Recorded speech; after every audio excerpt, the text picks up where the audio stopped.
चंदा चोरावा के देबो चुनी चुनी गारी, साहेबवा के देबो चुनी चुनी गारी, ठगवा के देबो चुनी चुनी गारी। काहे गारी देबो? जे की करे के बा धंधा में गंदा, जाके देवे चौकीदारवा के चंदा। जे की करे के बा धंधा में गंदा, जाके देवे चौकीदारवा के चंदा। ई फकीरवा से बड़का बाके भ्रष्टाचारी, साहेबवा के देबो चुनी चुनी गारी, चंदा चोरावा के देबो चुनी चुनी गारी।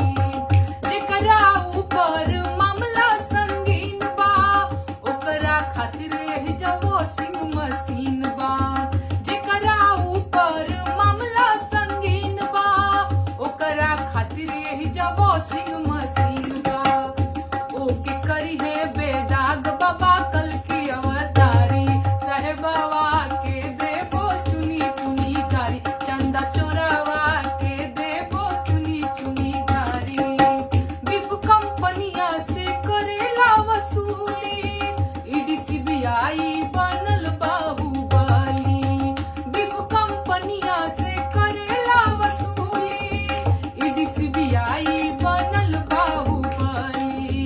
हो रंगदारी करे एजेंसी सरकारी, साहेबवा के देबो चुनी चुनी गारी, चंदा चोरावा के देबो चुनी चुनी गारी।